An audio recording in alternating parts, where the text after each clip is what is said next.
अगले ओलंपिक्स में मैं ही हिंदुस्तान को पहलवानी में मेडल दिलाऊंगा, वो भी सोने का।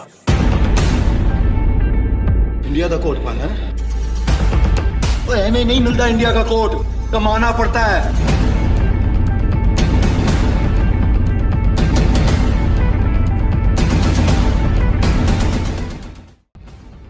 नमस्कार, स्वागत है आप सभी का हमारी आज की इस वीडियो में।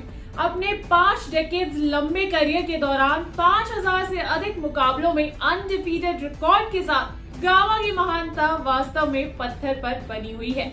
भारत में सयाजीबाग में बड़ौदा म्यूजियम में एक बहुत बड़े पत्थर पर लिखा है 1200 किलो वजन का ये पत्थर 23 दिसंबर 1902 को 22 साल की उम्र में महान गुलाम मोहम्मद, जिन्हें गामा पहलवान के नाम से जाना जाता है, उन्होंने उठाया था, जिन्होंने इसे अपनी छाती तक उठा लिया था और उठाकर काफी दूर तक घूमे।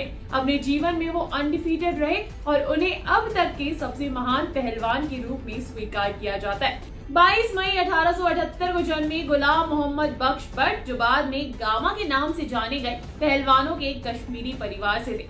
उनका जन्म ब्रिटिश शासन में अनडिवाइडेड इंडिया में पंजाब के अमृतसर जिले के जब्बोवाल गांव में हुआ था। अपनी फैमिली बैकग्राउंड की वजह से गामा अखाड़ों और ट्रेडिशनल रेसलिंग रिंग्स के आसपास ही पले बड़े और बहुत कम उम्र में ही स्ट्रेंथ ट्रेनिंग और कुश्ती में इंटरेस्ट रखते थे। बिल्कुल अपने परिवार के कई अन्य लोगों की तरह सब जानते थे कि गुलाम मोहम्मद स्पेशल थे। उनके कई इनक्रेडिबल कारनामों का पहला लेखा जोखा 1888 का है, जब गामा ने जोधपुर राजस्थान में एक स्ट्रॉन्गमैन कंपटीशन में भाग लिया था। इस कार्यक्रम में 400 से अधिक पहलवान और मजबूत लोग आए, जिनमें से कई नेशनल रिनाउंड थे, लेकिन गामा जो उस समय सिर्फ 10 वर्ष के थे, वो शो के हाईलाइट रहे। अपनी कम उम्र के बावजूद गामा टॉप 15 में शामिल थे और अंततः जोधपुर के महाराजा द्वारा उनकी उम्र के कारण उन्हें विनर अनाउंस किया गया। प्राइज अमाउंट के साथ शो ने गामा को दतिया के महाराजा और पटियाला के महाराजा की तरफ से उसकी ट्रेनिंग का खर्चा भी मिला।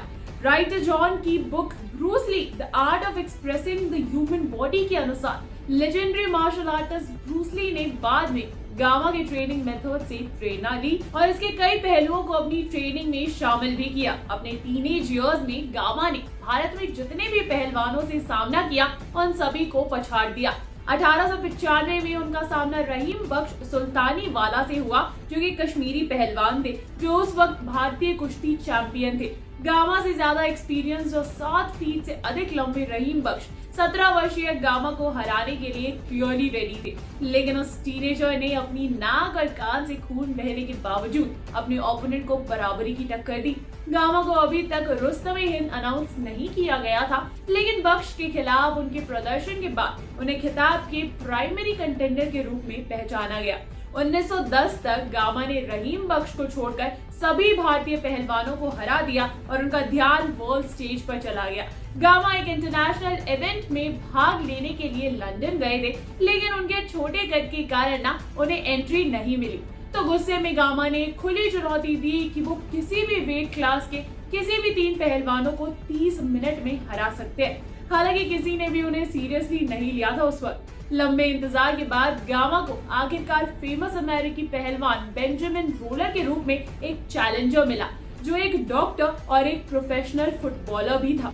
गामा ने रोलर को 2 बार पिन किया, पहले राउंड में 1 मिनट 40 सेकेंड में और दूसरे मुकाबले में 9 मिनट 10 सेकेंड में। इस जीत ने गामा को सबकी नजरों में एक लेजिटिमेट कॉम्पिटिटर बना दिया और उन्होंने अगले दिन एक के बाद एक 12 पहलवानों को हराया। गामा का सबसे बड़ा चैलेंज पोलैंड के विश्व चैंपियन स्टैनिस्लास ज़बिस्को के रूप में आया। मैच में गामा ने 1 मिनट में ही ज़बिस्को को हरा दिया, लेकिन उसने मैच ड्रॉ करने के लिए लगभग 3 घंटे तक मैट पर अपनी डिफेंसिव पोजीशन बनाए रखी। इस परफॉर्मेंस ने ज़बिस्को को कोई भी फैंस नहीं दिए, लेकिन उसे उन कुछ पहलवानों में से एक बना दिया जिन्होंने ग्रेट गामा को एक मैच में डेडलॉक में रखा था। 1910 में गामा भारत लौट आए और भारतीय चैंपियन के खिताब के लिए फिर से रहीम बख्श सुल्तानी वाला का सामना किया। रहीम बख्श ने कड़ी टक्कर दी, लेकिन घंटों के बैटल के बाद आखिरकार गामा ने मुकाबला अपने नाम किया। कई विश्व चैंपियनों को हराने के बावजूद गामा ने कहा कि बख्श उनके सबसे कठिन ओपोनेंट थे, जिनका उन्होंने कुश्ती के मैदान में सामना किया था। फरवरी 1929 में गामा ने जेसी पीटरसन को हराया जो उनके करियर की आखिरी रिकॉर्ड की लड़ाई थी। हालांकि उस समय 51 की उम्र में ओपोनेंट्स की कमी होने की वजह से गामा का करियर एंड हो गया। कुश्ती के अखाड़े में कोई उनका सामना नहीं करना चाहता था क्योंकि the great gamma undefeatable fighter बन गए थे। थी ना दोस्तों एक मजेदार सी इंस्पायरिंग स्टोरी। कुछ ऐसी ही कहानी आपको देखने को मिल सकती है फिल्म सुल्तान 2 में भी। तो कैसी लगी आपको ये स्टोरी, अपने व्यूज हमें कमेंट सेक्शन में जरूर बताइए।